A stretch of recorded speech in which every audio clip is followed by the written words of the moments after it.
Sulawesi Tengah yang dikenal dengan negeri 1000 megalit memiliki keindahan alam yang memanjakan mata.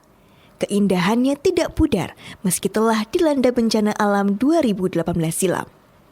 Gempa berkekuatan 7,4 magnitudo memicu terjadinya tsunami dan likuifaksi di daerah Kota Palu, Kabupaten Sigi, dan Kabupaten Donggala. Hampir 6 tahun berlalu, kini Sulawesi Tengah mulai bangkit kembali. Terutama wilayah Kota Palu yang menjadi ibu kota Provinsi Sulawesi Tengah, sekaligus pusat bisnis dan perdagangan. Masyarakatnya perlahan-lahan kembali menata hidupnya dengan cara mereka masing-masing.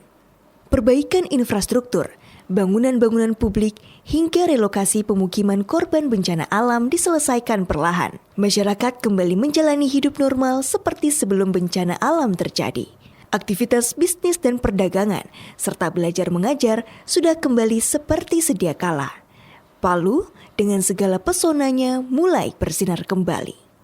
Berdasarkan publikasi Bapeda Kota Palu di tahun 2022, dalam kajian Indeks Kota Layak Huni, pertumbuhan ekonomi Kota Palu sempat berada di atas rata-rata nasional pada tahun 2015 hingga 2017. Namun, seiring pertumbuhan ekonomi yang baik, ternyata juga diikuti dengan jumlah pertumbuhan penduduk Kota Palu sebesar 1,6%, yang berdampak pada tingkat pengangguran yang tinggi pula.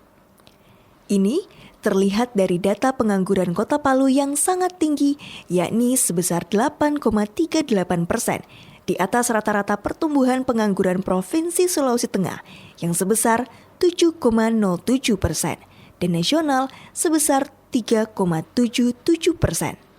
Untuk menjawab tantangan tersebut, Javasloka hadir sebagai solusi bagi Angkatan Kerja Kota Palu. Javasloka adalah lembaga kursus dan pelatihan yang berdiri pada tanggal 8 Juli tahun 2011. Bermula dari tingkat pengangguran tersebut, Javasloka selaku lembaga kursus mendedikasikan program-program pelatihan untuk peningkatan keterampilan di kalangan muda. Secara khusus, Javasloka memfokuskan program kursus dan pelatihan barista. Sebanyak 25 peserta menjalani pelatihan selama 3 bulan di LKP Javasloka. Pelatihan ini merupakan program kecakapan wirausaha atau PKW tahun 2024. Kerjasama LKP Javasloka dengan Direktorat Pendidikan Vokasi, Kementerian Pendidikan dan Kebudayaan, Riset dan Teknologi. Pelatihan ini diharapkan dapat membantu pemerintah dalam mempercepat pemulihan pasca bencana alam Pasigala.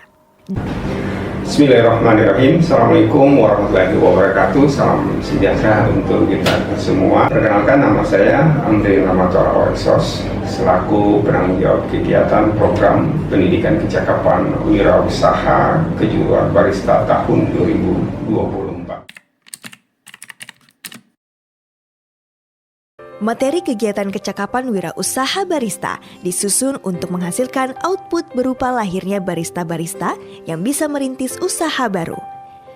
Adapun materi yang diajarkan sebanyak 250 jam pelajaran, terdiri dari materi kewirausahaan, pengetahuan mengenai kopi, mulai dari proses penanaman hingga penyajian kopi, serta materi digital marketing untuk pemasaran produk. Di akhir pelatihan, peserta akan diajarkan tentang hospitality. Dalam menyusun kurikulum pada kegiatan ini, Javasloka bekerja sama dengan beberapa UMKM dan platform digital, di antaranya Sin Coffee, Bantaya Kopi, Kinai Coffee and Resto. Sementara untuk pemodalan rintisan usaha peserta program pelatihan kecakapan wirausaha, Javasloka bekerja sama dengan Bank Muamalat. Dan yang terakhir, untuk pemasaran produk, Javasloka bekerja sama dengan platform digital berskala nasional, yakni Indonesia Bisa dan Soal Palu untuk skala lokal. Perekrutan peserta dilakukan berdasarkan petunjuk teknis dari Direktorat Kursus dan Pelatihan, yang terdiri dari proses rekrutmen yang disebarluaskan melalui media sosial Javasloka, baik Instagram, Facebook, hingga WhatsApp. Kriteria utama pendaftar yakni berusia minimal 18 tahun dan maksimal 25 tahun, putus sekolah atau tidak sedang melanjutkan ke pendidikan tinggi serta sedang menganggur. Jadi setelah mereka melakukan pembelajaran, Adik-adik ini kita bagi dalam 5 kelompok. Satu kelompok itu ada 5 orang. Nantinya mereka semua akan mendapatkan fasilitas rintisan usaha. Fasilitas rintisan usaha itu dalam bentuk alat dan bahan. Nah, terkait dengan bahan, kami memberikan beberapa bahan yang tentunya ada berhubungan dengan kedai atau kafe yang mereka akan rintis tersebut, misalnya kopi. Kemudian untuk alat rintisan usaha itu ada kami memberikan mesin penggiling kopi atau grinder, kemudian ada mesin espresso dan timbangan, serta ada beberapa alat yang menunjang untuk kegiatan membuka usaha tersebut. Dan selanjutnya setelah mereka diberikan peralatan, kami melakukan pendampingan rintisan usaha, dan kami sudah jadwalkan kami akan dampingi mereka selama kurang lebih 6 bulan setelah dari selesai mereka melakukan pembelajaran. Assalamualaikum warahmatullahi wabarakatuh. Nama saya Vidya. Saya peserta dari LKP Javas Loka di bidang barista. Alhamdulillah saya sudah memulai usaha di bidang coffee shop. Alhamdulillah saya sudah memulai usaha rintisan usaha di Desa Kanuna di jalur pendakian ke arah Gunung Gawalise. Dan di sini tempat anak-anak sebelum naik ke Gunung Gawalise itu tempat-tempat di sini untuk registrasinya. Jadi alhamdulillah ada yang singgah.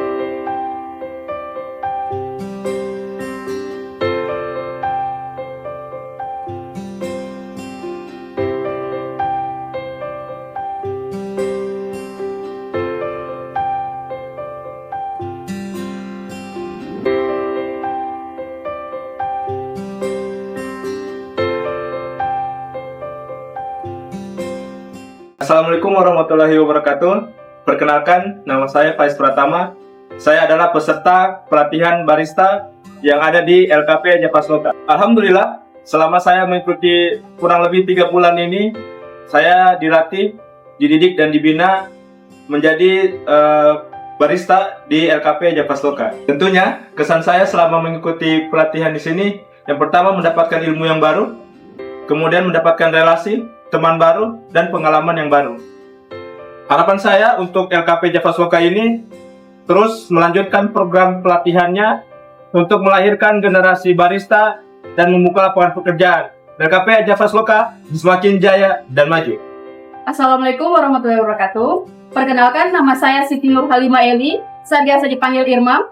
Saya merupakan salah satu siswa dari LKP Javas Loka, jenis keterampilan barista. Kami pun diajarkan bagaimana membangun sebuah usaha. Terus ada juga materi tentang digital marketing, di mana kami pengusaha pemula mempunyai sangat besar peluang untuk membesarkan usaha yang kita mulai. Dan kami juga diajarkan bagaimana cara membuat resep-resep kopi. Contohnya kayak V60, ada Vietnam Drip, ada pun juga espresso. Harapan saya untuk LKP Javas Loka semoga semakin sukses dan menciptakan barista-barista yang baru. Terima kasih. Javas Loka, Barista muda semakin berkarya.